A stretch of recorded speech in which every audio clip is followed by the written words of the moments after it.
everybody, especially for those that flew, especially for this event, to be joined us here at the Fairchild Botanical Garden, which we find it is the best place to meet and celebrate Alvaro's life.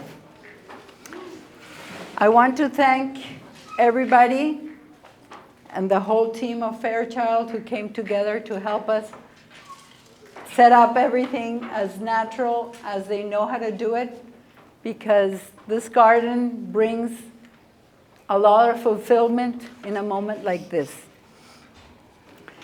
Today we're going to have, well, here, I'm not very good at speeches, but what I want to say that we're grateful that everybody has been able to make it, and grateful for the team of Alexis, who have presented this wonderful fresh lunch brunch for all of us.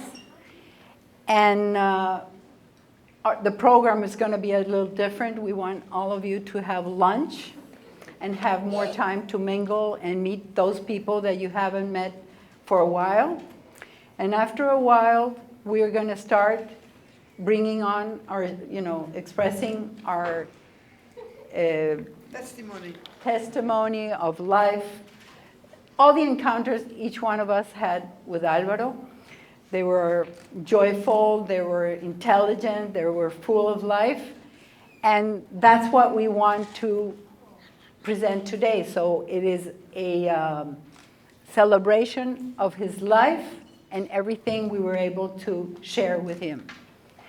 So the joy and the gratefulness is what we want to bring and enhance in a day like today. Thank you, because even though the rain, which came on unexpectedly, has beautified everything and brought in all the colors that are important in this garden. Thank you very much. I am absolutely overwhelmed with emotion, so I'm just going to breathe through this one. I am super grateful, my family and I, super grateful for all of you that came from near and far. Obviously we are absolutely devastated, but then we see all of you and it's like, wow, Dad had this magic and he brought us all together. And everybody came from all these loving faces that we reminded that we're loved and we are supported. So I would also like to thank you all for donating to Dad's cause. We love flowers. I love flowers. We all love flowers. But Dad particularly loved a foundation. So thank you for those of you who have donated to La Compañía Humana. Super grateful. And my sister Elise sent us a prayer that we have been sharing with Dad. And I would like to read that prayer so that you can join us in what we have been doing for Dad. It's actually a Tibetan prayer. Dad was quite eclectic, as is our family, and very spiritual. So I'm going to read this beautiful prayer that our sister Elise, who can't be here, my mother, Sam, and Elise were not able to be here in person, but they're most assuredly here with us in heart. So take a deep breath. Here I go. Dear family and friends, the community has gathered to join together in a ceremony for Alvaro, whose children, relatives, and friends are here to take part in this beautiful space. Parents and grandparents, whether they are still alive or have left this life, are present in their children and grandchildren and in their energy. The life of the ancestors continues in the life of the children and grandchildren, as does the peace and joy of all. Let us listen with calm and peaceful mind in order to make possible the calmness, clarity, and peace of those who have left this life and all of those here present. Dear family and friends, let us be aware of our breathing as we remember Alvaro, knowing that he remains alive in our hearts and minds and in many generations of children and grandchildren in the future. May we all be blessed and purified with great understanding and deep compassion. Protect and nurture the virtues and wholesome seeds that Dad has transmitted to his children, his relatives, his friends, all of you, and countless other beings. May these seeds grow to fruition in each of us so that we may live in the freedom of the garden of awakening. Dear family and friends, we have been reminded that the peace and joy we have now is the peace and joy of the one who has passed away. To express our loyalty, and gratitude to the one who passed away, relatives and friends, we're all invited. And now we're going to do a little exercise. So we're all invited to turn and look at each other, deeply showing our true love. So please turn, look at each other, give a hug, touch, show our true love, acceptance, and forgiveness.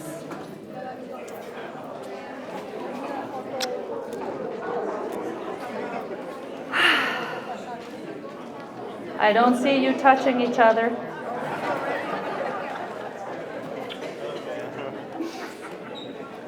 Dad was a hugger, as you all know. He loved to hug. Ay, gracias. Ay, mi amor, bello, qué bello. Te amo. I love you. You're the best. Dad was a hugger. He expressed his love through affection. So this is very important. Okay, now let's calm down and take a moment as we come back and we breathe deeply 3 times. And as you do this, as you breathe deeply 3 times, please be mindful of thinking of our dad who loved all of you. So let's take 3 deep breaths.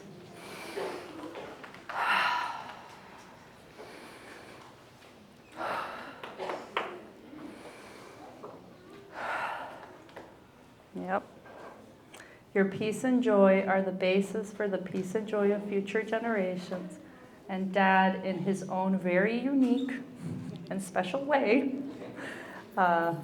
loved us and transmitted peace and joy to all of us. Thank you.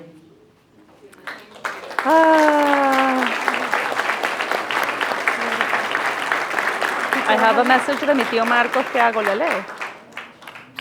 And before I pass the mic on, sorry, I'm going to keep it all for myself. My father's oldest brother, my Uncle Marcos, he was not able to be here, but he did send some words, which I'm going to read, and they're in Spanish. So, este es un mensaje de mi tío Marcos, que mandó y pone: después que se va un ser querido, regresan muchos recuerdos que pasan desapercibidos. Y que es una lástima que en su partida regresen y no haberlos compartido durante nuestras vidas.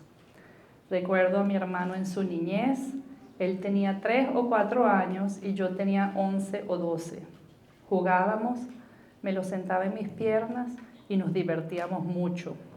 Tantos otros recuerdos que lamento no haber compartido con él, porque también nos hubiéramos divertido mucho en esta época de nuestras vidas. Fue una persona singular, como unas pocas que hemos conocido en nuestras vidas.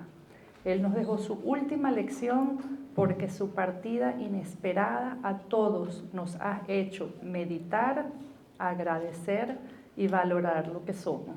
Tu hermano que te quiere, Marco. Oh, that's beautiful. To share in the memory of my father. All I can say is I got lucky. I got to have one of those profound, unconditional love, transformative relationships with my father. He loved to tell the story of when he held me for the first time. He says he was so surprised the connection he felt with a tiny newborn human. As a little girl, I remember waiting on a wooden bench by the front door, waiting for him to come home from work. I've always loved him tremendously, and I've always felt tremendously loved by him back. As a father, he always expected the best from us and held us to the highest moral standards. He made sure we all spoke multiple languages and received the best education. Most importantly, he made sure to always be there for us. He always picked up the phone if we called and always gave us priority, and we all felt that. If we ever needed him, he was there for us. His favorite thing to do was take trips with his family, and he always said, "You plan it, and I'll pay." And we were so blessed that he took us on so many wonderful trips, which are now memories we will cherish forever. He lived life to the fullest and urged us all to do the same. With time, I've come to learn of all of the many hundreds and thousands of people that felt cared for by him, some who are here today. As I grow and mature, I've come to realize the quality of my father's character, the intensity and passion with which he lived his life, the greatness of what he was able to accomplish, and the immensity of his soul. He was giving and helping until his last days. He will be missed beyond measure, but I know he is dancing and learning a lot in heaven. I can only pray we meet again. Until then, I will continue to love his soul wherever he is.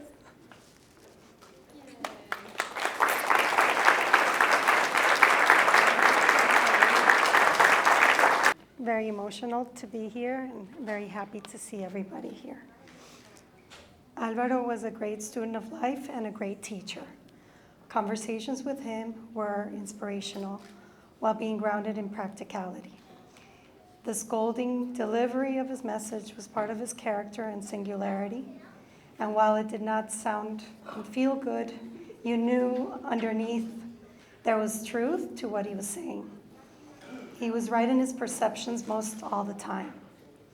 Beyond the many roles he held as a father, friend, businessman, leader, he was truly a student, driven by his search for understanding, for our purpose here on earth, and a longing to help others to support them in their own development. Among his many qualities, his generosity of spirit, his light, his time, his resources, his attentive listening and advising. He helped so many. He helped motivate ideas of others, be it what it may, from startup companies to civic organizations working in the slums of Caracas. His character and presence of mind were extraordinary. He was truly one of a kind in every way. His presence of mind made him capable of spending hours in deep contemplation, even in the face of noise and distraction. His agency and willpower to focus his mind on what was important to him is a quality I really admire. You touch the lives of so many in your ability to discern the needs of others, your vision, your risk-taking ability, and above all, your positive disposition, a sense of yes, we can attitude for everything. You will always be a source of motivation and inspiration. As a surrogate parent, you gave your best to me and my brother. You were always someone I could count on, reliable, always there to speak to share my experience with. Thank you for raising me, for your mentorship, your support, scoldings, for being that North Star. I love you and miss you. You will forever be in my heart. May the road rise up to meet you. May the wind be always at your back. May the sun shine warm upon your face. May the rains fall soft upon fields, and until we meet again, may God hold you in the palm of your hand.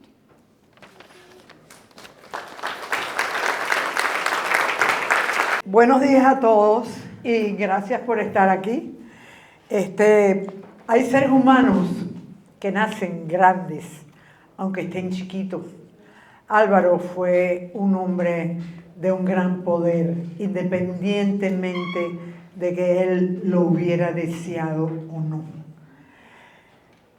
Desde que nació, estoy al lado de él. Es 2 años menor que yo. Desafortunadamente se fue antes. Tenemos que pensar no solamente en su muerte, sino en el agradecimiento de haber tenido a ese personaje poderoso protegiéndonos y apoyándonos a nosotros, su familia, y a tantos de los amigos que están compartiendo hoy con nosotros. Imploramos su poderosa protección, siempre preferido desde pequeño, preferido de mi mamá, preferido de mi papá, preferido de mi abuela, preferido de los maestros, preferido por donde estuviera. Yo siempre estudié en el mismo grado que él, aunque era 2 años mayor, porque era el mejor estudiante, era brillante, nunca estudiaba y siempre sacaba 100 en las tareas. Estoy muy contenta también de haber escogido el Fairchild Botanical Garden. Le agradezco muchísimo a María Cecilia el buen gusto y el tino de habernos traído todos aquí. Me parece que el Fairchild es el más importante activo cultural, ecológico, botánico del sur de la Florida. Agradezco a las personas que congregó a su alrededor durante su vida, gran protector de su familia. Esta familia y estas personas que protegió serán también los responsables de llevar su legado hacia adelante. Voy a pasar el micrófono a mi cuñada y después quiero llamar a cada uno de los miembros de la familia que están aquí presentes, porque quiero apoyar a la familia, quiero apoyar el esfuerzo familiar y en ese sentido estoy en total sinergia con mi hermano Álvaro.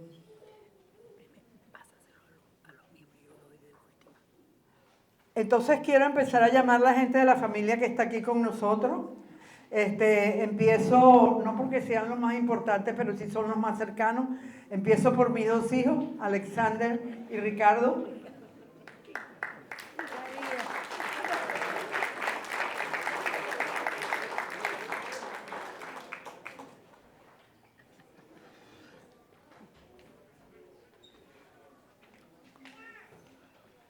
Darla y Fernando.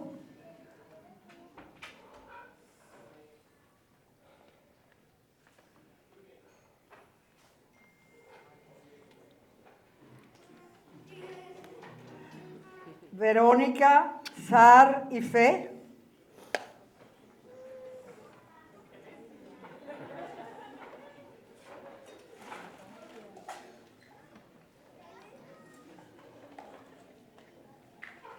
Eduardo y María Gabriela.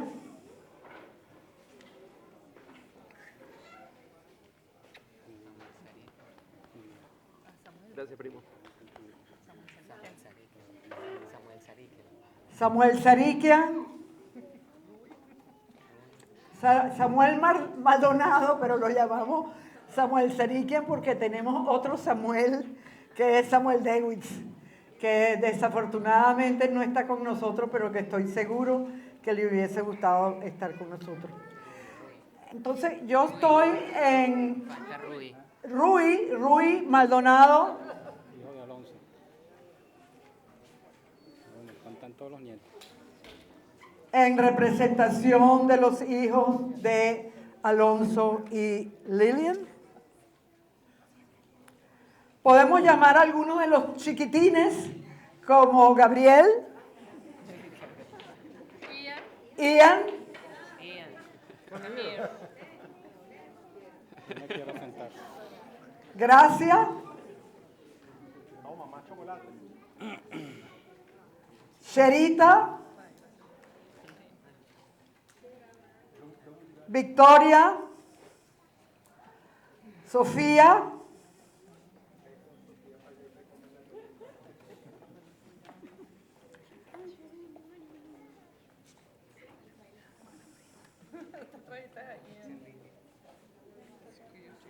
¿cuántas generaciones tenemos aquí? Empezando por mí, 1, 2, 3, 4. La cuarta no está. Entonces aquí hay 3 generaciones agradecidas de haber tenido a ese ser tan poderoso como hermano, como papá, como abuelo. De nuevo, gracias por venir y le paso aquí el micrófono a mi querida cuñada María Cecilia. Gracias. Thank you everyone for coming here. I'm very moved. That was not the right way to start. Moved is gonna shake me up a bit. I wrote something and I'm very sad that I wrote it in Spanish. That's the way it came out. So I'm gonna have to deliver in Spanish. I thought that maybe I'd do simultaneous translating, but I don't think I'm gonna pull it off. So I'll just lower my ambition and read something.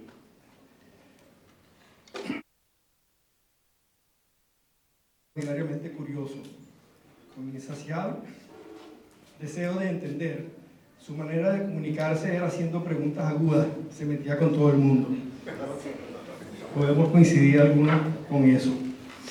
Un ser sabio que trajo luz a tantas y todas las personas que tocó, de las pocas personas que se le podría consultar sobre cualquier asunto y siempre ayudaba a conseguir una solución.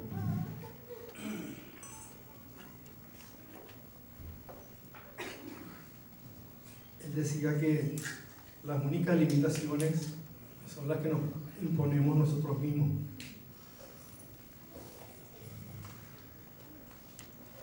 Todo lo que uno se dispone se puede lograr. Él era maestro de que sí se puede. Solo falta tener la voluntad, no tener miedo.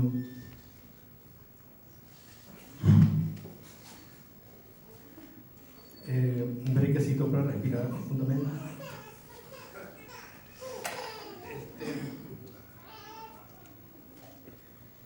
Él decía que si uno no tiene miedo a poner un poquito de esfuerzo, todo se logra. En fin, nadie puede criticar a quien entrega lo mejor de sí mismo. Y más importante que el resultado es el proceso. La verdad que son tantas cosas las que nos dejan que voy a seguir por horas, pero traté de enfocarme en las principales y ahí voy. Gracias por su paciencia. Todo lo que construyó lo hizo organizando la energía de grupos humanos, manejando lemas como nunca la voluntad de uno puede más que la del grupo. En la unión está la fuerza. El valor fundamental que nos deja es la unión. Ser por demás singular a la altura de sus grandes ancestros. Samuel Darío, y buen Darío. Esas son palabras de mi tío Marco. No fue sino hasta que sintió que todos estábamos bien que hizo su despedida final. Sus valores son los nuestros. Seguiré contando con su apoyo, su sabiduría. La conseguiré en cada una de las personas que lo llevamos por dentro. Gracias, tío. Bueno, suficiente llorar. Espero que las próximas personas puedan tener un poquito más soltura y gerencia. Gracias por todo por hoy. Te toca con mi pequeño. Bueno, sí, he was just an incredible person. He touched so many lives, and like one thing that I also remember a lot. Déjame explicarte. That was something like, and he had a lot to explain, like, and it was good to listen to him. And well, thank you, Alvaro. You will be in our hearts, and we will be remembering you all the time. Wonderful man, and yeah, sometimes it was hard to hear what he was saying, and but yeah, it was good. Thank you. Does anybody want to say something?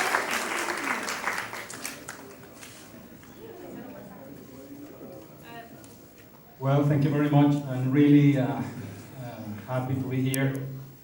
Thank you. I think we needed this moment and this space, to share Alvaro's life. Thank you very much, Maria Cecilia, Maria Gabriela, Milagros, all the ones who helped, to put this together. I'm really impressed about the women, these women that this family has. They're really wonderful. Thank you very much.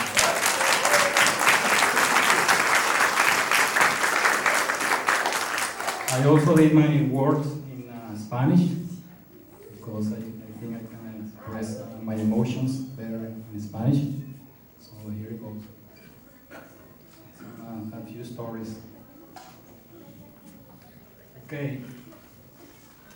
Los primeros recuerdos que tengo de mi tío Álvaro son en el Alto del Frío. Recuerdo una Semana Santa que fuimos todos allá con papá y mamá en 1973. Tenía 10 años. Mi tío era un hombre alto, corpulento, con barba y pelo largo. Hablaba con tono fuerte y seguro de sí mismo. El primer día que salimos a la sabana, vi a mi tío disparar un arma y asistir a una vaca en problemas de parto en plena sabana. Metió la mano y jaló al becerro por las patas y lo vimos salir. Eso fue para mí impresionante. Casi que un trauma. Una gran hazaña que nunca he olvidado, y mantengo el vivo recuerdo de ese viaje que me impactó. Mi tío era un hombre que asumía altos riesgos. No sé si era consciente del peligro, pero las situaciones extremas lo llenaban de adrenalina, de vida y de emoción. Y entonces inventaba más. Era como loco algunas cosas que hacía y a uno le daba miedo, pero era como una mezcla de miedo y emoción, entonces uno lo seguía. Era así. Lo viví varias veces, subiendo en jeep, terraplenes empinados en el alto, saltando olas en su lancha, de copiloto en el carro, además de unas cuantas experiencias en la aviación, cuando desafiaba el mal tiempo y nos metíamos en la turbulencia y me decía: tranquilo, sobrino, que el avión está hecho para eso. ¿Se acuerdan que él hablaba así? Esa era su manera de decir. Compartí muchos momentos con él alrededor de la aviación. Eso sí, que nunca me atreví a montarme en una moto con él. Pero bueno, todos sabemos que mi tío tenía historias donde él decía que estuvo al borde de la muerte varias veces. Eso es verdad. Tío Álvaro también era ocurrente e inventor. Era como un muchacho. Y allí nos identificábamos con él porque hablábamos como amigos de la misma edad. Y sentíamos que era el tío chévere, pero también era preguntón y regañón. nos daba tremendos sermones que a veces no nos gustaban o buscaba algo para llamarnos la atención. Pero en el fondo sus intenciones eran buenas, siempre buscando la verdad y el aprendizaje dentro de la mala o la buena experiencia. Creo que esa era su manera de enseñar. A tío Álvaro le teníamos un gran cariño, admiración y respeto, y nos encantaba estar con él. Lo que más me gustaba de Álvaro era su lógica para analizar las situaciones. Tenía una visión distinta a las cosas y una habilidad no común para desarmar el problema y buscar la solución. Era curioso y profundo en su análisis y siempre tenía una explicación para todo. Era un hombre visionario de grandes ideas, apasionado por la tecnología y la innovación, además de poseer un gran instinto para los negocios. También tenía un gran poder de convicción, una manera única de analizar, explicar y de convencer. Son muchas cosas las que podemos decir de Álvaro, pero una en particular donde tocó a mucha gente es que era muy humano y tenía un gran sentido de responsabilidad social por su país y por la gente que lo rodeaba. Me siento muy afortunado y agradecido de haberte tenido, tío. Fueron muchas las conversaciones, consejos y celebraciones que hicimos. Además de haber conocido a través de Verónica y de tu familia a mi querida Nelly.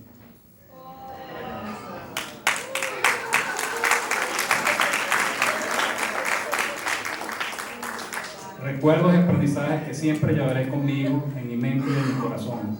Celebro tu día con gran emoción y alegría, deseando que sigas volando alto y que la luz siempre brille para ti.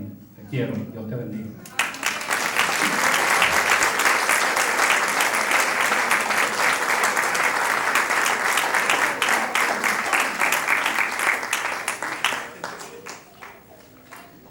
Hola, hablando completamente espontáneo, muy intención. Lo que puedo decir de tío Álvaro es que bueno, es la persona que me ha empujado, me ha exigido, aparte de mi padre, un poquito mi madre, pero Álvaro era una persona de verdad exigente y cada vez que me lo conseguía me preguntaba cuál era el plan de vida que tenía, me decía que estaba equivocado, después me decía cómo tenía que llegar al plan de vida que él me recomendaba. Después me lo volví a conseguir 10 días después y le hacía seguimiento exactamente a lo que me había dicho que tenía que hacer, que lo estaba haciendo. Y la mayoría de las veces tenía razón con los consejos que me dio. La verdad es que sí, nos exigió a todos de una forma un poco brusca a veces, pero persistente. Y finalmente lo que eso quiere decir es que de verdad él le interesaba y que era value. De verdad se preocupaba por uno. Y se preocupaba de que uno de verdad estuviera tratando de evolucionar de la forma más eficiente y productiva de acuerdo a su visión, y una visión que muchas veces con la que no estaba de acuerdo, pero siempre unas recomendaciones muy bien sustentadas, y de verdad que digo, Álvaro es una de las personas que yo conozco que trabajó más en su evolución espiritual. Por lo tanto, todos sus consejos son sumamente válidos. Te lo agradezco, tío. First and foremost, I'm not a Roma. I'm not a Maldonado. Thank you for the opportunity to express a few words. I'm Frank, and I left much of my heart in Valencia, Venezuela, where we worked at the international school. One of our former students, when we came in, asked a very simple question: what do you miss most about Venezuela? And it's very easy. When I went back to give a commencement address a couple of years after leaving, I expressed the same thought. In Venezuela, we were able to touch, to hug, to express. And this gathering today is definitely not a gringo gathering. Because Venezuelans and Latinos, they speak words, but they speak far beyond they speak from the heart. And it's been a sincere privilege to be with you today. To personalize it a bit, I said to this young man, one of the Deckwits, I forgive his family. We used to have a dance. That's the worst thing that we can do as administrators, to have to sponsor a dance. And in those days, the dance would start at 7 and end at 11, and we were tired after a long week. His father would not come until 12:15 on many nights after the dance. Czar, I forgive you. I forgive you.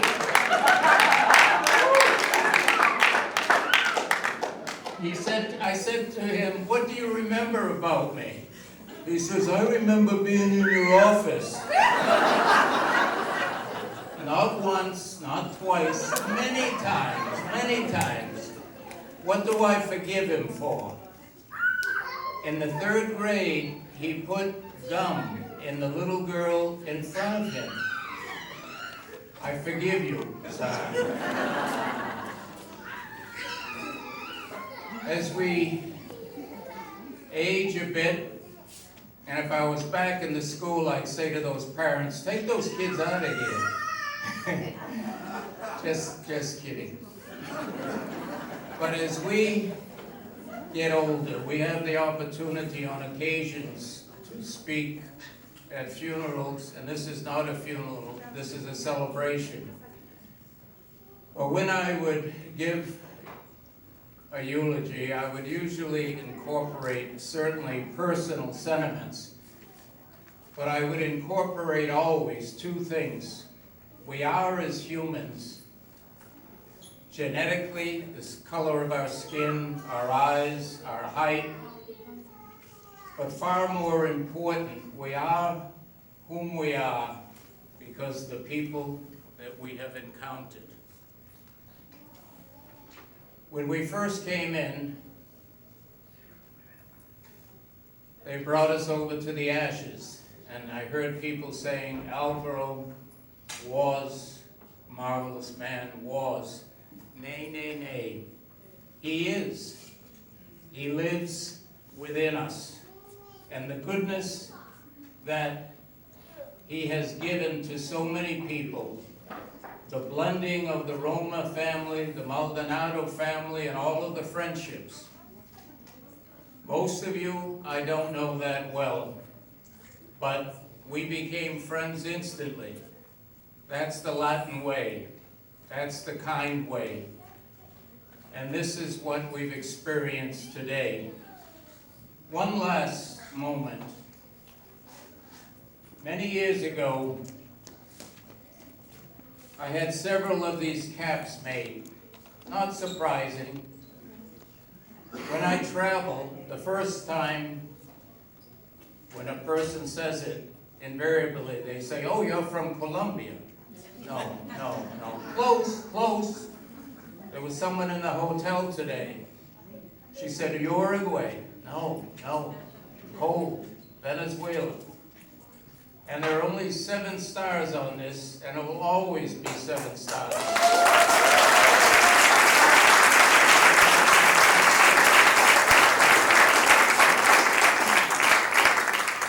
Because we know what 7 stars means. And we know what can happen to the goodness within our country of Venezuela. And a lot of people don't remember. And we need to share some of these sentiments. God bless Venezuela. God bless Alvaro.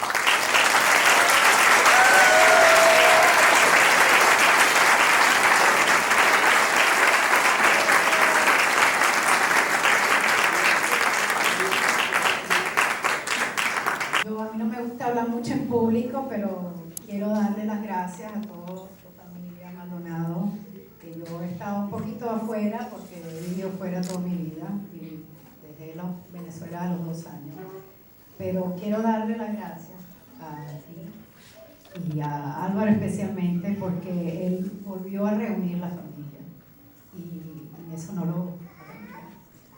Así que él sabe y le doy las gracias. Así que, bueno, quiero mucho.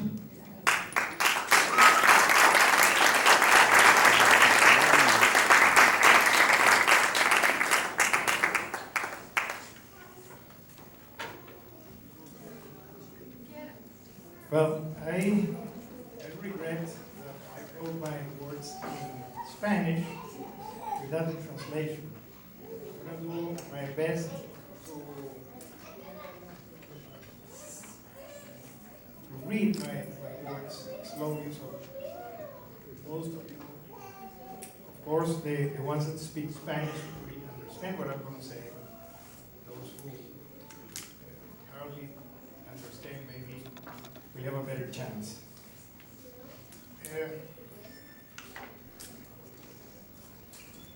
I'm going to read first a few two paragraphs, 2 or 3, and then I'm going to read the poem. And the reason why I am going to read that poem is because it refers to the life in the Llanos, in Venezuelan Llanos. And I many times shared the content of the poem with Alvaro. And he got very emotional, so as I. Every time we went through that poem. I'm going to start with a few words and then I'm going to read the poem. El hombre que voy siendo, no el libro de Uslar Pietri que recoge su fe de vida, sino el contenido y alcance de tan atinada frase, fue tema de inteligente intercambio con Álvaro, últimamente en nuestras placenteras e inacabadas sesiones en el Palmar. Álvaro no tuvo ambiciones intelectuales, pero ante todo fue un ser pensante y un agudo estudioso de las materias que fueron de su particular interés.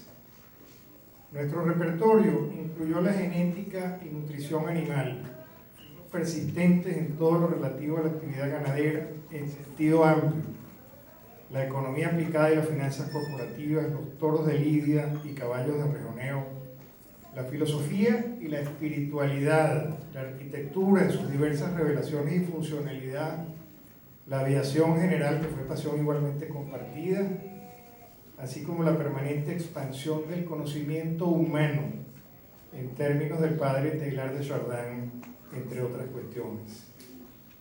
Inquieto como nadie, afanado de la experimentación, experiment, a la manera de Cole Porter, con nuestra admiración compartida por el célebre artista, de un gran corazón y sueños a veces delirantes, un easy rider a lo Peter Fonda, pero con los pies en la tierra y un manifiesto sentido de la responsabilidad y sobre todo de su misión en la vida.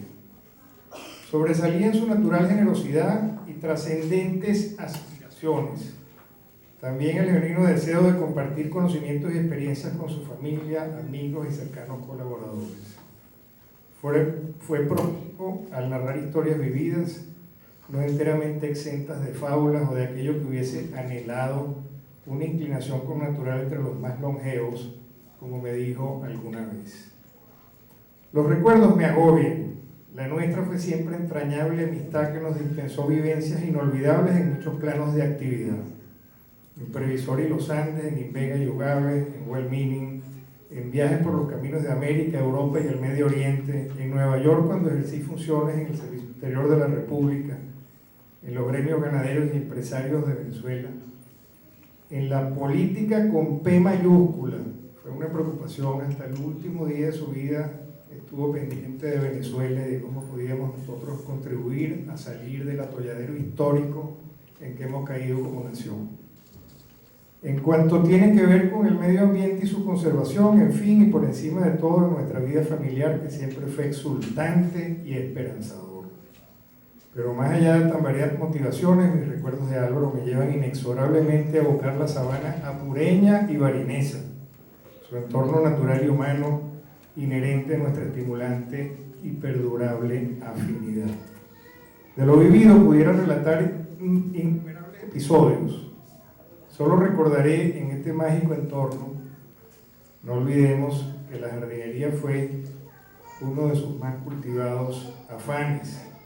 algunas estrofas sueltas que más de una vez compartí con Álvaro y que en ambos acicateaba esa predilección por el llano que nos identifica. A través de las glosas del cancionero y otros poemas sueltos de Alberto Arbelo Torrealba, evocamos en homenaje a su fecunda existencia el contenido de breves fragmentos.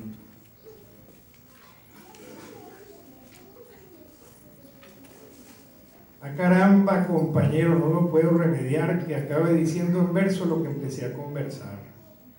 Porque de lejos me vino lo que se estira y se azula, lo que la canta modula cuando está solo el camino, lo que soñó Florentino cuando se le fue el cantar, que de ti me vas a quedar, la pura flor de tu ausencia, como en la pampa silencia lo que empecé a conversar. Clavelito colorado, de la mata cayó, todo lleno de rocío, ¿cómo te cogiera yo? Tú, la del barrio señero, que me miras cuando salgo, como si valiera de algo tener fama de coplero. Deja que el sol mañanero sobre los cardos reluzca y que la estrella traduzca la onda sed del caminante que encontró en la arena errante aquello que nadie busca. Allá viene la amargura por un callejón de dichas, más en ti se me perfuman la pena y las alegrías, porque aquel cantar amargo, puro anhelo y pura espina, te lo guardaste en el seno, nidal de tus cosas íntimas, donde tu fe se arremansa y tus carencias palpitan. Y por eso bajo el éxtasis de las tardes pensativas, a rociarse en ti los sueños se van mis cantas marchitas. Ojalá hubiera 100 llanos entre mi vida y tu vida, y 100 apures cruzando por la sabana infinita, que en las aguas del apure di el palancazo primero, y por eso en ese río quiero sepultar mis sueños. Thank you very much for listening to me.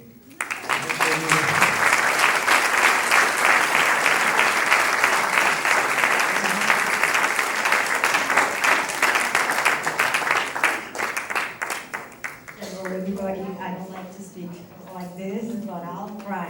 My words are in Spanish too, I'm sorry.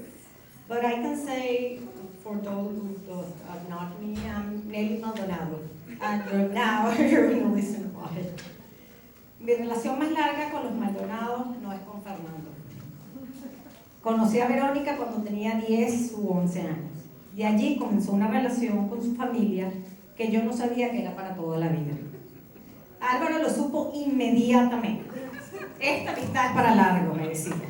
Lo recuerdo joven, alto, cabeza afeitada, con voz muy fuerte y muy preguntón. Yo tenía 10 años. Intimidante, pero me decía también Melipa. Creo que el Álvaro que yo recuerdo es un Álvaro muy familiar. Así que pasé de ser una invitada a una integrante más. Ya yo era esperada. Yo me montaba en el carro, Fe no había nacido, y con Álvaro y Elizabeth conocí, y bueno, Samuel y Sar y Verónica y Lisset, viajamos a Paya, El Frío, Meloreño, Ítaca y Fort Lauderdale. Me mordió un chigüire, me perdí en el llano, aprendimos a manejar en un jeep y nos regresamos caminando después de 2 horas. Y así, una aventura. Álvaro siempre presente y siempre me decía Nelly Maldonado. Cuando las cosas parecía que se iba a separar en mi adolescencia, me dijo, Nelly, tú tienes que aprender a leer inglés. ¿Y por qué no te vienes a Ítaca? Porque Elise se va para París. Y bueno, terminé en Cornell.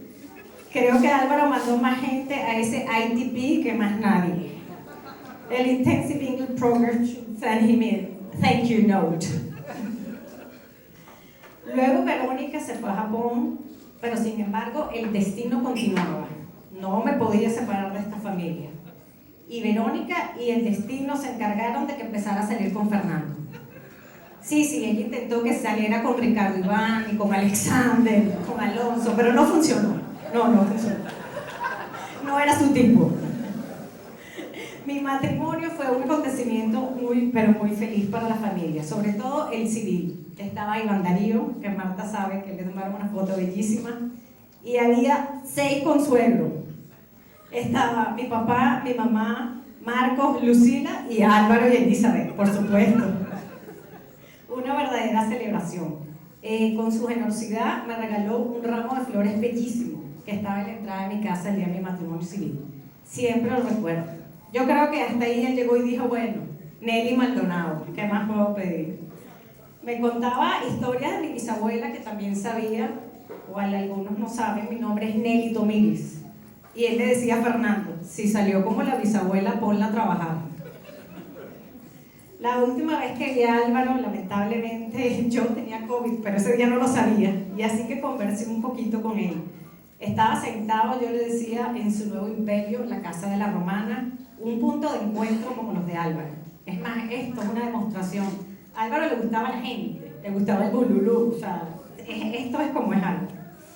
Y le pregunté, Álvaro, ¿cómo estás? Y me dijo, bueno, Nelly, estoy maleteado. Estoy maleteado. Y pasamos una tarde de verdad muy rica, alegre, como lo quiero recordar. En fin, gracias Álvaro querido por unos recuerdos maravillosos de infancia, por una familia que siempre me hizo sentir en casa y por una hermana como Verónica. Me faltaron horas contigo. Y bueno, un poquito, Vicente, también yo traje algo llanero, aunque no soy tanto como tú, pero yo, parafraseando a Simón Díaz, digo, lucero de la mañana, préstame tu claridad para alumbrar los pasos a nuestro Álvaro que se nos va.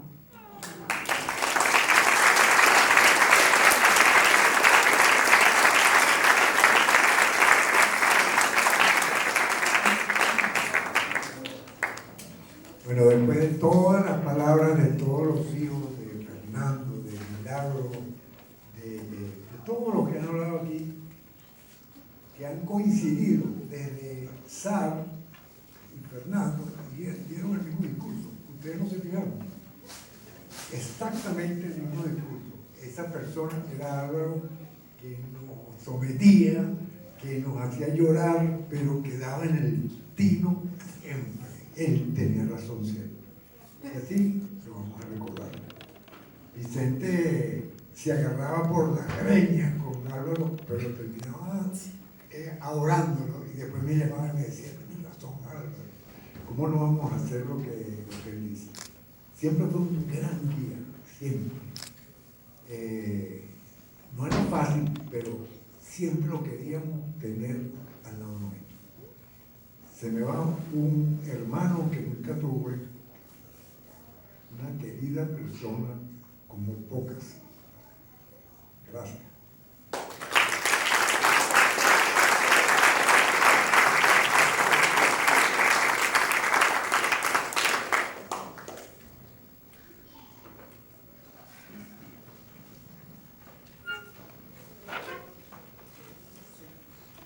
My name is Jennifer Lynn Whitehouse Holmes Romer.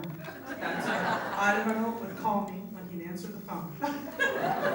By my full name. So I'm Maria Cecilia's niece and goddaughter, Alvaro's niece by family, and I just wanted to share a couple of things because I feel like we're honored to be in this beautiful garden. Not only to pay tribute to Alvaro, but I wasn't able to come in April to pay tribute to Chris Bosch, Elsa's husband, that also was celebrated here. And it's led us to this extraordinary place, which is wonderful and beautiful, and everyone that's here to share in that.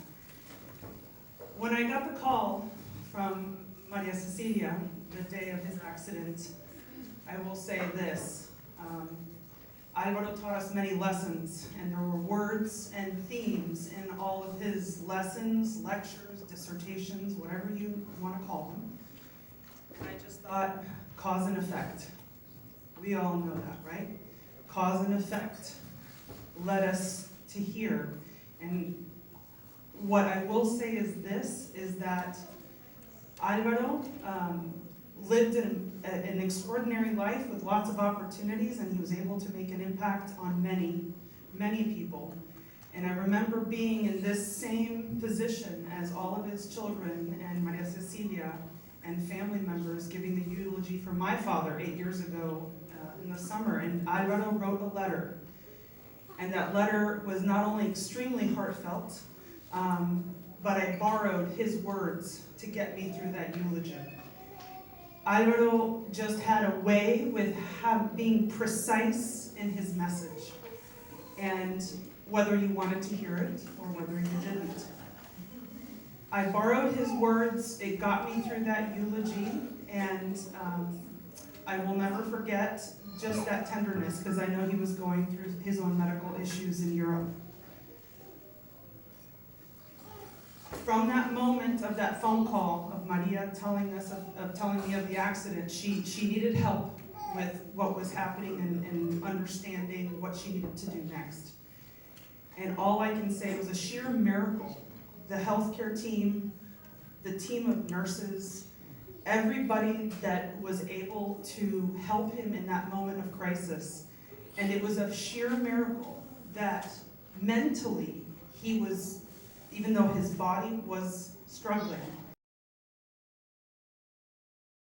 shared to everyone, especially his kids, especially his Maria Cecilia and extended family that needed to be there in that moment, is what a blessing that his mind was there and you guys were able to go and be with him. That is something that a lot of times we don't get to do.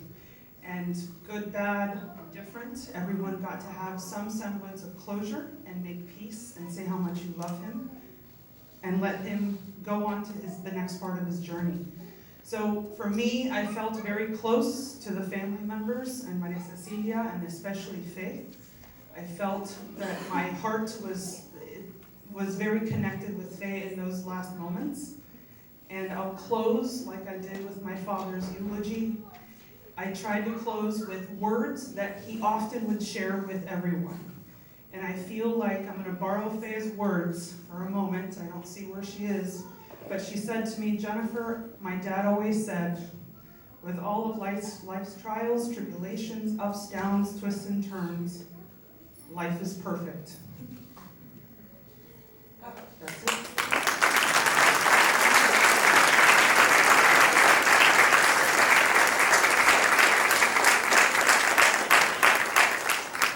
Gracias, buenos días. Para mí es un honor estar aquí, sin duda que se respira una energía no de tristeza, sino de alegría. Álvaro fue una de las personas más importantes y más inteligentes que creo de haber conocido en mi vida. Hace 30 años, él fue uno de los primeros y los pioneros en llevar en Venezuela o a Venezuela el concepto de empresas familiares, institucionalizar la familia, buscar su trascendencia, su unión, crear los órganos de gobierno. Y yo desde entonces fui parte de ese tejido, digamos, de esa gran idea, y que hoy en día se ve reflejado. Él siempre dijo que la cultura empresarial se convertía en los valores familiares. Y un poco esta es la representación que se ve aquí. Así que mi palabra, que he estado, digamos, en este tejido familiar de hace tantos años, es a la familia que honre todo ese precepto recogido desde hace muchos años de su tío Álvaro, que se mantengan unidos, que se mantengan prósperos y que Dios bendiga a la familia.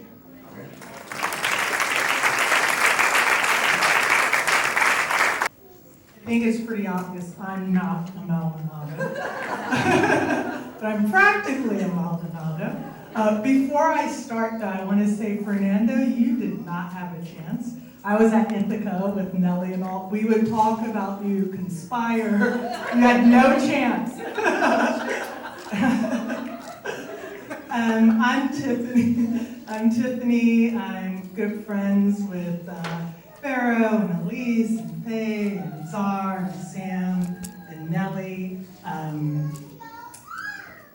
Pharaoh and Elise are some of my longest friends. We've been friends for nearly 40 years. We went to Cornell together, as you know.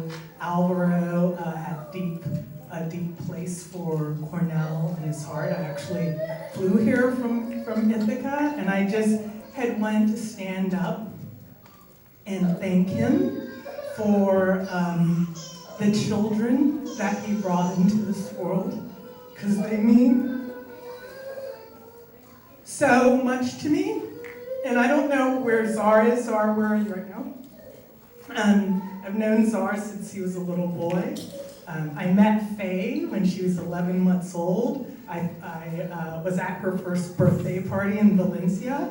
The sort of people that they are is that I had arranged this holiday to spend with them, with Pharaoh and Elise and Nellie, in Venezuela in 1990, December of 1990, going into January of 1991. For those of you who were there then, we know some crazy stuff happened then. And I remember Vero calling me from Venezuela and saying, Tiff, everyone's leaving right now. You probably don't want to come down for a holiday. We're sort of going through a coup d'etat. And I was like, I'm gonna not let anyone stand between me and hanging out with my friends. So I ended up being down there then, and that was the sort of children that they had raised, the sort of friends that they are, all of them. You know, like even Faye, she's so much younger than me, like she's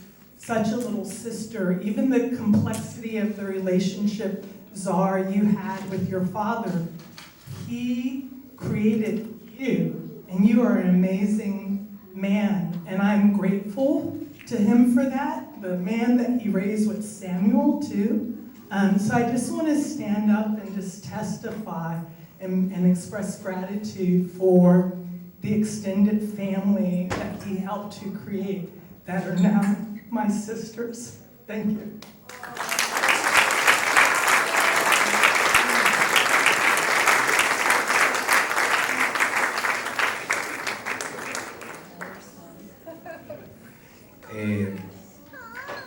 I was very grateful to be able to call Alvaro a friend and a mentor. He's someone that I looked up to a lot. He taught me a lot. He supported me in my career, in my education. He actually sponsored for me to go to grad school. I remember actually getting his advice on that. I was unsure if I should do grad school at all, and I called him and I was getting his advice on what I should do, and I remember him telling me I had actually just gotten a partial scholarship the day before for one of the schools, and he tells me, the fact that you got that partial scholarship, that's the universe telling you need to do that, and to show you my commitment to that path, I'll sponsor the rest of it. And I remember I was just floored, like I was just trying to get a little advice, and now he's shipping me off to Chicago to do grad school. So I was very grateful for that, and I guess I just wanted to share, I thought it was really cool, I was talking to Maria before about how they put some of Alvaro's like isms or some of his life lessons here.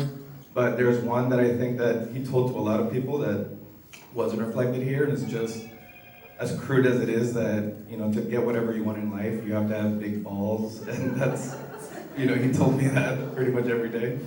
So something I try to take to heart, and I try to just, you know, I guess implement in my own life every day, and I guess as a reminder of that, one thing that I have on my phone, is the background, is this picture of him with his middle finger up. And I think that that's just like a really good, I think it's a great representation of who he was as a person,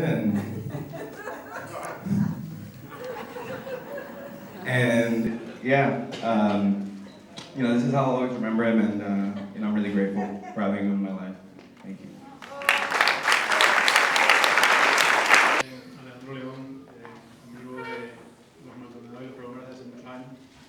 Yo creo que hay dos ideas que me llevo de la experiencia con Álvaro, con Cecilia y con todos los hijos. Álvaro era un guía y era una persona que recogía. Desde que lo conozco hace más de 20 años, muchas veces me dio consejos, no creo que lo escuché mucho. Y después la vida le enseñaba a uno que realmente sí tenía razón. Pero la parte que más experimenté, y esto no solo con Álvaro, sino que con toda la familia, es que somos una familia que acoge. Desde los desayunos en la corniche, cuando bajan en pijama, desde, me recuerdo a Eduardo y Samuel nerviosos que le tenían que rendir cuentas a Álvaro. Y yo le decía, ¿pero de qué están hablando? Si Álvaro es tan buena gente, Álvaro es tan cariñoso. A mí solo me tocó el cariño y el amor, hasta quizás más recientemente. Pero siempre, ya sea en Panamá, una Navidad en Fort Lauderdale, un año nuevo, siempre mantuvimos esa conexión muy profunda. Y creo que tuve una gran suerte, una suerte muy particular en estos últimos años durante la pandemia. Por circunstancias de la vida, me encontré en casa de cambio. Tenía que quedarme ahí una semana, un mes y medio. Terminé pasando con Álvaro y María Cecilia casi 10 meses y medio en casa de campo, en la casa que se había comprado allá. Pasamos unos momentos increíbles, tantas anécdotas, tantos cuentos, no tendría suficiente tiempo para contar. Pero fue maravilloso, muchos consejos, ya esta etapa de la vida más atento a lo que Alvaro tenía que decir. Pero lo que yo me llevo de él, lo que yo me llevo de Eduardo, María Cecilia, María Gabriela, Samuel, Vero, Eli César, es que son una gente que acoge y una gente que quiere, y por eso te lo agradezco a todos mucho.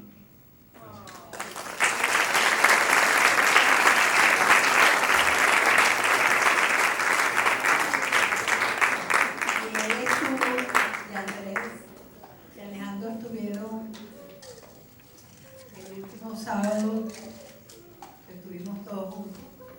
Y le dio bastantes consejos, lo tengo grabado. Hi everyone, my name is Andrés Nicolá. I'm going to speak in Spanish because I think it's easier to express it this way. Álvaro es una persona que ha estado en mi vida de manera indirecta antes de que yo lo supiese. Milagros no son detrás. La conexión con mi familia viene desde antes de que yo ni siquiera fuese un proyecto de persona. Luego resulta que mi familia política, bueno, Vicente, era tu hermano y era como un papá para ti. Álvaro cambió mi vida, espero que lo sepan, su familia, la vida, la mía y la de Amalia. Era una persona increíble, tuve la oportunidad de compartir con él poco, me faltaron horas con Álvaro, sin duda.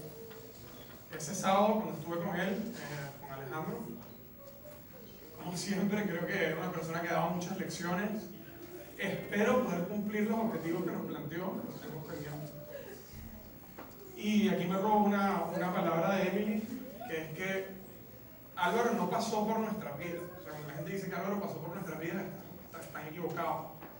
Álvaro dejó una marca en nuestras vidas, en la vida de todas las personas que están aquí, y espero que ustedes lo sepan. Era una persona muy especial.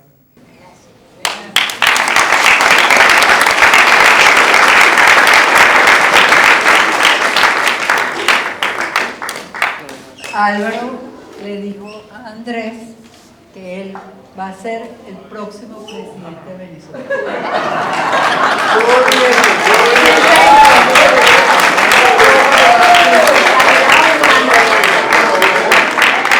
De su calidad humana, su inteligencia y su integridad, es el próximo presidente de Venezuela. Gracias a todos por estar aquí en esta celebración de vida de mi tío Álvaro. Bueno, ya había hablado en Venezuela, pero bueno, tengo que hablar también ahorita, porque bueno, me cuesta mucho, como todo, hablar un poco, porque fue alguien muy especial. Ha muerto un gran hombre, ha muerto mi querido tío. Tu legado humanitario y familiar siempre ha de perdurar en nuestras mentes y corazones. Como ejemplo de vida, de generación en generación, hoy estamos desgarrados por tu partida, pero ante el dolor, el amor que sembraste en nosotros se cosechó en cariño y fortaleza para seguir adelante en tu nombre. Sé que ahora, tío querido, tú me dijeras, mi amor, no pienses que me he ido. Si algún día visitaste mi tumba, no llores, solo imagina que estoy durmiendo. Te visitaré con el alba, te abrazaré con el viento, te besaré con la lluvia y cantaré para ti en silencio. Nunca pienses que me he ido, porque entonces se habré muerto. Gracias.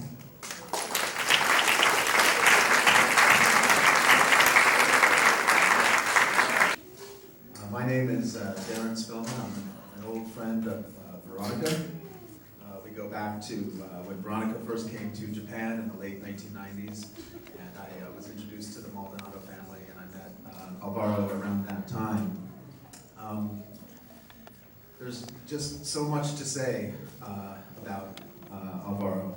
He had such a zest for life, and the energy that he brought and the enthusiasm to any situation was just something I had never experienced before. So I had gotten to be very good friends with Veronica and a close group of our friends in Tokyo. And Veronica said to me, "My dad's coming to Tokyo." And I said, "Oh, okay? What does that mean? And she said, you'll see. So Alvaro arrived like a tsunami, is the best way I can describe.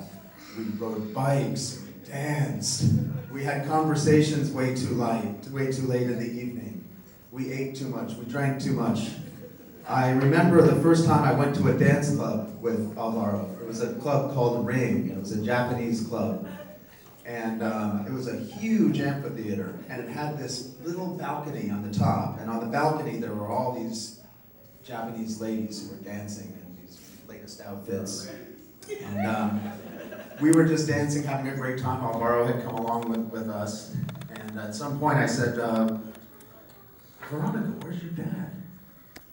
And then I look up on the balcony, and there he is, and he's up on the balcony with all these little Japanese girls dancing with his hands in the air, moving around. And I watched the situation unfold. I said, what's he doing up there? It's a tiny little balcony. And then the bouncers came up and actually brought him down. And Alvaro said to me, well, he said, they told me it's only for pretty ladies.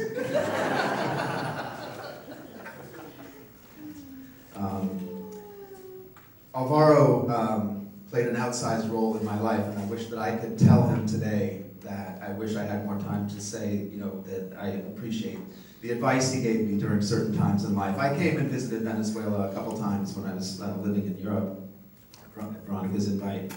And a couple times I was going through some transitions and some difficult times.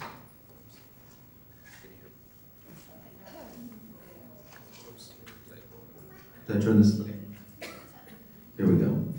And I expressed those views and shared my thoughts with Alvaro, and I said, these are some things that are happening in my life. And, he said to me, it's very important, Darren, that you address these issues, that you don't just wait and let them fester. You need to,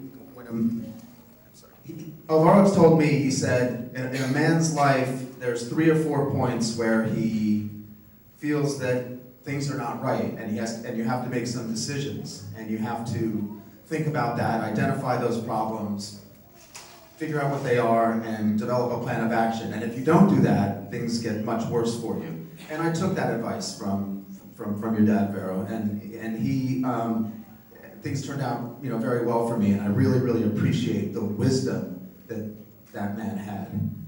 And the last thing I would say about Alvaro is that so I'm not a part of the Maldonado family. I don't speak Spanish, and I'm not Venezuelan. But you never felt you always felt a part of the Maldonado family when you were around the Maldonados. It didn't matter. They all welcomed you in. Faye and Czar and Lise and Sam. You just felt like you were part of the family. It just was amazing. And as an example of that, my wife and I got married in Dublin, Ireland in 2008. And we invited hundreds of people from all over the world, came from Asia and all over. And we really appreciated it. But the parents, there's only one set of parents from our close friends that made the trip across the Atlantic to be a part of our wedding. And it was Maria Cecilia and Alvaro. And that was really touching to my wife Denise and I, and we really, really appreciate that they made that effort. I just want to say a toast to Alvaro. He played an outsized role in my life. I'm sure he has for many people in this room. I'll miss him. I think he'll live on in spirit with many of us here today. And cheers. Well, let me see where I can start. I think the first time I met Alvaro, I was 26. I will be 60 next month. It has been a long journey, on and off. During a very troubled time of my life, this man gave me an opportunity of growth. I worked for his company for about 14 years, and I had a chance to meet his family, which to me was incredible. On many personal levels, I also met my second husband. We are no longer married, but he is present here. I had a long journey. But during those troubled times and the opportunity that he extended, I remember many, many conversations, as all of you do, and have mentioned here today. I guess the best way that lately and through the years as I've grown and matured, how do I identify or recognize Alvaro? Yeah, he was feisty, and yeah, he knew how to scold, yes. But his heart was definitely always in the right place. And he had much to say. And he took me under his wing, personally. And I will always be grateful for that. I think of him as I think of the movie The Last Samurai. He is that samurai, that chief. And as many, if you don't know the movie, there's a scene where he's over by the cherry blossom trees and he's talking to Tom Cruise while he's in that temple. And I guess I identify Alvaro as that wise man, philosophical, extremely energetic, wonderful. I truly don't have enough good things to say because he definitely touched my heart. And I know that he will always be with me. He is my friend, and at one point in my life, he was like my second father. It's incredible, but very true, what I am saying. I will see him again. It will not be today, but he is my friend, and he will live on in me forever. I will thank his energy from now until time ends. Hello, everyone. My name is Greg Meyer. I'm also not Venezuelan or Maldonado, yet I don't think I could overstate the influence that Alvaro has had on my life and trajectory I've taken. I also went to Cornell soon after graduating. I decided to take a little trip around the world. My first stop was to visit a friend of mine who was in Venezuela, Venice. I thought I would spend a couple of weeks. That first weekend, Alvaro invited Dennis and I to Valencia. And what ensued was a weekend-long interrogation about what do you want to do with your life? Why did you study history? What are you going to do next? Why do you want to go to these other countries, which soon developed into, you should stay in Venezuela. It will be good for you.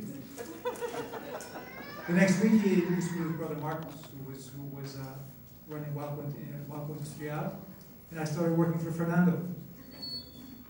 During the week, I learned about business, distribution, sales, learned to speak Spanish, and then on many weekends in Valencia or on the family farm, we discussed spirituality, philosophy, values, sometimes mechanics and motorcycles.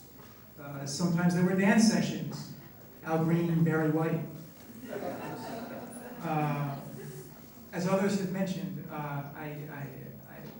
it was just amazing to me that here this important man, this president of a big family business, was spending so much time and paying such attention to me and to what my interests were and helping me to develop. So I ended up staying in total about 7 years in Venezuela, not a week, and then spent a lot of the rest of my life also in South America. And those years in Venezuela, the life that I experienced, I'm from suburban New Jersey, and here Alvaro and his family gave me access to some of the most adventurous, emotional, passionate, sometimes utterly terrifying experiences of my life, and changed my whole trajectory. I married a Venezuelan woman. My career's been mostly in Latin America. I'm really grateful for the experiences that I was able to have with Alvaro, the time I got to spend with him. I think about him all the time, and know that he is doing well wherever he is.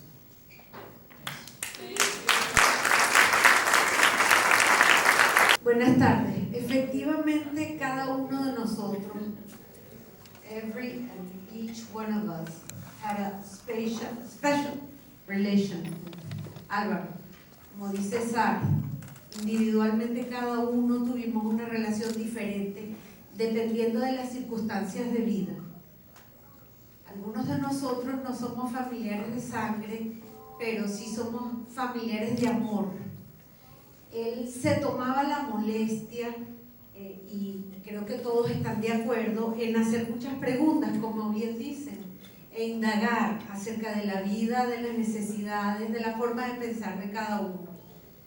Y el legado que nos está dejando, entre otros, al final, es esto: a futuro, la unión de los familiares, de quienes lo querían, es por quienes se interesaba a pesar de que creían que él intervenía en la vida de ellos. Pero hacia adelante, esto que nosotros tenemos aquí es lo más importante. Es que este grupo de amor, de corazón, de identificación se mantenga y que la unión familiar trascienda a futuro para siempre, porque entre otras cosas, independientemente de su personalidad tan particular, lo importante es que sigamos adelante, que ese legado, esa forma de ser, nos mantenga a todos como equipo, como familia, juntos. Gracias Álvaro, gracias a toda la familia por tenernos aquí, y ha sido extraordinario porque ha sido como una dinámica para que en nombre de él podamos intercambiar todos estos sentimientos y formas de pensar. Ahora vamos a tener música, si me permite presentar a Saúl Veras, que quiere rendirle homenaje con lo que él mejor sabe hacer. Gracias. After all that, I have some short, maybe frivolous words. Alvaro loves to wear pink shirts, so I'm wearing this for you, Alvaro, I love you. I'm not going to say much because I have a profound respect and love for my father-in-law, and all I can say to him, besides saying that I'm grateful for being such a big tree, ever giving, super fruitful in wisdom, in challenging you so that you can become the best part of yourself. What I can say for you, Alvaro, is that I will honor you with my actions and with my life, and you can be sure that I will take care of your beautiful daughter, Faye, and your grandchildren, and I will do everything that I have to do so that our family flourishes and that you be in peace, rejoicing. Thank you. I love you.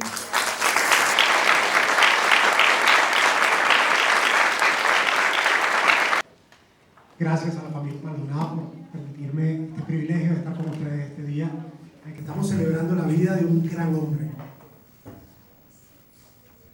Álvaro es el heredero de una resiedumbre de siglos que iba con él, igual que iba con él su enorme generosidad. Tuve la fortuna de haber sido seleccionado por él para preparar una música que celebrara los 75 años de Seguros La Previsora en Caracas. Esa selección se convirtió en un disco compacto que, dado que Álvaro era un pionero, fue el primer disco compacto hecho en Venezuela, que llevaba el sello Hecho en Venezuela. Y así Álvaro también hizo historia en la industria de la música en su país. Si algo no conocen y no han dicho hoy, es el extraordinario amor que Álvaro tenía por la música venezolana. Y yo tuve la fortuna de ser un vehículo de ese amor que Álvaro sentía por la música venezolana. Nos reencontramos después de mucho tiempo aquí en Miami e inmediatamente conectó con uno de mis proyectos, el proyecto que felizmente llevo con mi esposa Eugenia Méndez, que me acompaña el día de hoy y que hará algunas notas para ustedes también. Y de esta experiencia lo único que puedo decir en una sola frase es que Álvaro es una persona de trascendencia infinita que marca la vida de las personas con las que interactúa. Y una manera de expresar mi gratitud es esta música que voy a hacer ahorita para ustedes.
La verdad que con Álvaro todavía no siento que se ha ido.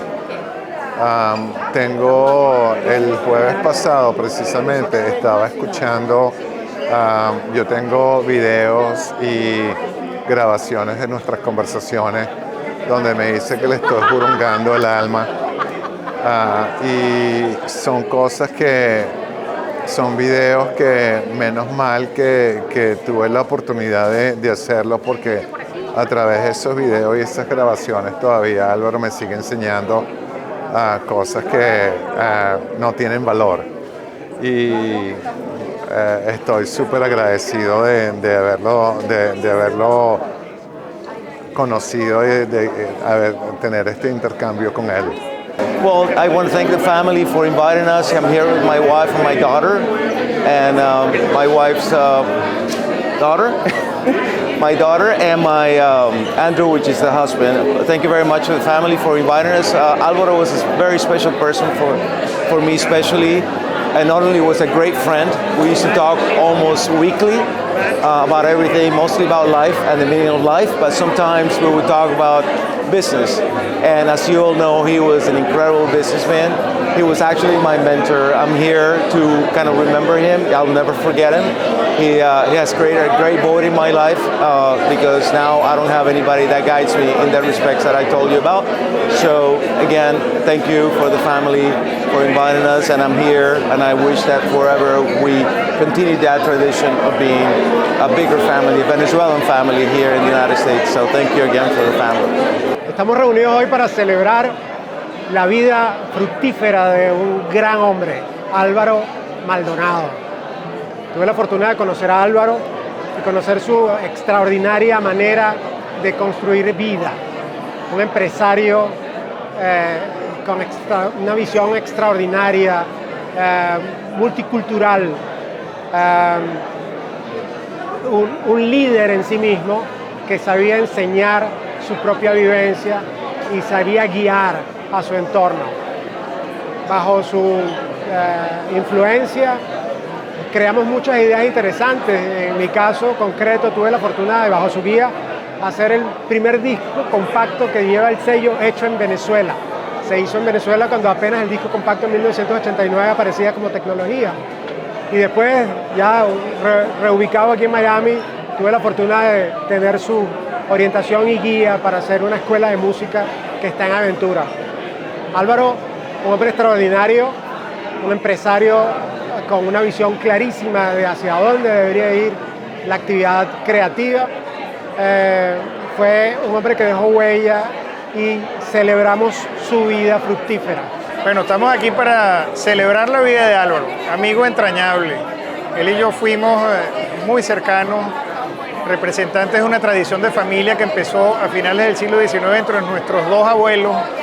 Y me encanta estar aquí, entre otras cosas, porque estamos en un jardín, que era algo de lo cual Álvaro realmente expresó toda su vida un gran culto y una gran dedicación a los jardines, con muchísima pasión. Estoy muy complacido de verdad de estar aquí en esta celebración de la vida de mi queridísimo amigo, entrañable amigo, Alvaro Maldonado. Alvaro Maldonado fue una persona excepcional, que ponía por delante valores muy importantes, pero valores que apuntaban también hacia el conocimiento, como manera de enfrentar la vida y de resolver problemas. Álvaro fue muy apreciado por todos y lo echamos mucho de menos. Mi nombre es Danielito. Para mí Álvaro fue como un tío, como un padre. Era un muy buen amigo de mi papá, eran como mejores amigos. Mi papá murió cuando yo tenía 2 años y Álvaro fue a ver dónde murió él en un accidente de avioneta. Fue una de las gente que cargó el ataúd de mi papá en el funeral. Y luego fue un gran tío mío. Yo tengo tíos, pero nunca fueron tíos. Álvaro fue mi único tío.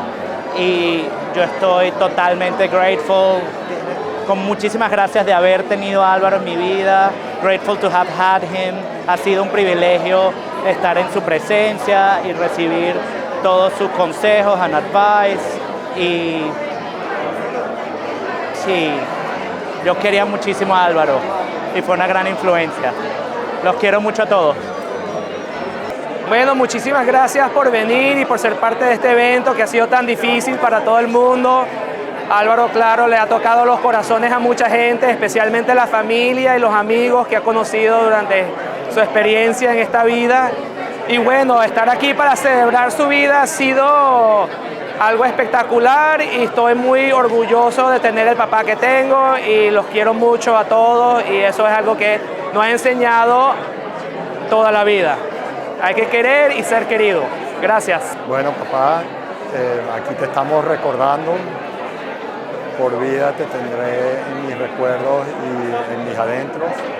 Me has enseñado muchísimo y nos has dejado preparados para atacar todo lo que nos venga y seguir creciendo. Te amo mucho. Un beso. I had the opportunity to meet Alvaro later in life, and he really had the most vibrant personality who you could learn a lot from and smile, laugh, and learn. So I was lucky that he was part of my life for a brief minute, and we will never, ever forget him. Hi, everybody. Hi, Alvaro. Great guy. My ex-boss. My friend, know him well all my life actually, and the family too. He taught me quite a few things in life to make it better, and always loved him and all his family, and I don't know what else to say, but he will be here and here forever. This is to Alvaro and his family. Alvaro was an extremely instrumental person in my life. He was philosophical, and I could not enjoy more of his conversations that I truly do miss. He gave me purpose, an opportunity of growth, and he will forever be in my heart. What an incredible person. And I'm sure not just as my own, but he touched many souls. You're here forever, and thank you for the incredible strength you gave me. You will always be loved. Thank you. It is my honor to say just a very few sentiments on behalf of Alvaro and his family. We send our great love to everyone that's associated with this very, very special man who has extended himself to help the project in Venezuela. We are very grateful to him and everybody associated with his wonderful family. Thank you on behalf of all of the pobres in Valencia, Venezuela. Bueno, ¿cómo empezar a describir a mi tío Álvaro y la influencia que él tuvo en mí? No es fácil. Pero lo que sí puedo decir con toda sinceridad es que es una de las personas que fue más exigente con su familia o con la gente que él quería. Y siempre lo empujó a uno a ser mejor persona. A veces lo empujaba con un poco de fuerza y con un poco de atropello, pero lo importante es que es el interés que demostraba, su genuino interés en que uno evolucione de la forma más para arriba, que siempre tratando de que uno sea lo mejor de uno mismo. Y en ese sentido también fue un gran ejemplo, porque creo que de mis familiares fue una de las personas que trabajó más en sí mismo, sobre todo en la parte espiritual, y logró de ser una persona un poco fuerte y brusca, ser una persona muy elevada y con un sincero interés en ver cómo hacía que toda la gente que él quería mejorase. Cuando pienso en él me desarmo a veces, me tengo que sentar, pero cuando lo recuerdo y cuando lo veo en mi mente, lo veo con una sonrisa gigantesca que me motiva mucho.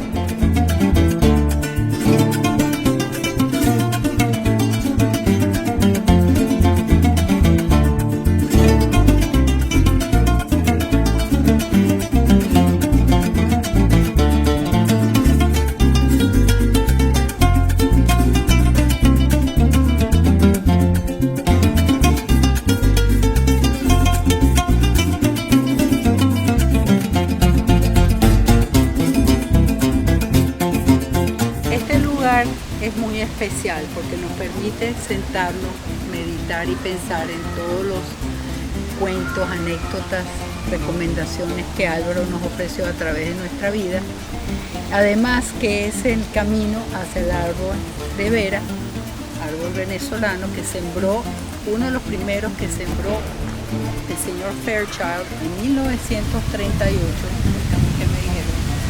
Y sentí que era un lugar, es un lugar de mucha paz, que uno ve las personas pasar, pero uno tiene su lugar especial para conectarse con Álvaro en este jardín tan maravilloso, lleno de naturaleza, de color, de brisa. Y aquí está su nombre, su mensaje, que la vida es perfectamente imperfecta. No, es imperfectamente perfecta.